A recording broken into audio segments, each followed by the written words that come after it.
আল্লাহ বলে, বান্দা শোনো আমি রমজানকে কেমনে সাজাইলাম। 1 পুরা মাস রোজা, 2 প্রতিদিন ইফতার, 3 প্রতিদিন সাহারি, 4 প্রতিদিন 20 রাকাত তারাবি, 5 শেষ দশকে এতেকাফ, 6 শেষ দশকের বেজর রাত্রিতে শবে কদর, এরপরে 7 একটা নফল একটা ফরজের সমান, 8 একটা ফরজ 70টা ফরজের সমান, 9 প্রথম দশক রহমত, 10 মাঝখানের দশক মাগফিরাত, 11 শেষ দশক জাহান্নাম থেকে মুক্তি। আল্লাহ বলেন, জান্নাতের দরজা খুলে দিলাম, জাহান্নামের দরজা বন্ধ করে দিলাম, সমস্ত শয়তানগুলোকে শেকলে বন্দী করে দিলাম, চারিদিক দিয়া গোলাইয়া সব গুছাইয়া বান্দা রাস্তা কেবল একটাই খোলা, দরজা কেবল একটাই খোলা।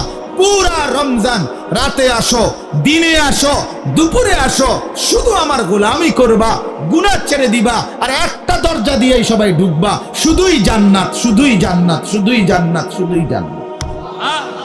কারণ দরজা তো খোলা একটাই, জান্নাতের দরজা, জাহান্নামের দরজা বন্ধ। এই মাসে আমি কোনো দিকে দেব না, শুধু জান্নাত দেব, শুধু জান্নাত, শুধু জান্নাত।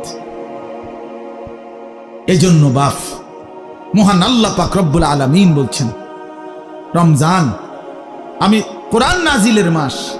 আমার শায়েখ বলে, আল্লামা মুফতি মুশতাকুন নবী সাহেব বড় সুন্দর বলছে হুজুরে, যে শুনেন আল্লাহ তাআলা রমজানকে বলছেন কোরআন নাজিলের মাস, এজন্য দামি বানায় দিছেন রমজান। একটাবার চিন্তা করে দেখেন, প্রত্যেক রমজানে কোরআন নাজিল হয় না, রমজান নির্দিষ্ট একটি রমজানে না কোরআন নাজিল হয়েছে, কথা বুঝছেন না? কিন্তু ওই এক মাসে কোরআন নাজিল হয়েছে দেখা আল্লাহর এই জমিনে যতবার এই মাস ঘুরে ঘুরে আসতেছে 1450 বছর ধরে, প্রত্যেকবারই এই মাস দামি হয়ে যাচ্ছে। একটি রাতে শবে কদর কোরআন নাজিল হয়েছে, ফলে যতবার এই রাতটা ঘুরে ঘুরে আসে প্রত্যেক বছরই এই রাত দামি হয়ে যাচ্ছে।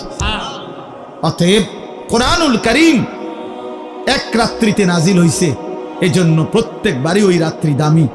একটি মাসে নাজিল হইছে, এজন্য প্রত্যেক বছর ওই মাসটা দামি।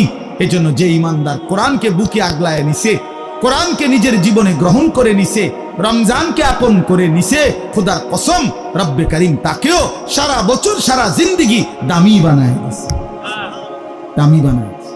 এজন্য রমজান মাসের নাম কি? রমজান। রমজান উচ্চারণ করেছেন যিনি এই মাসের নাম, তিনি রহমান, আর তিনি নাজিল করেছেন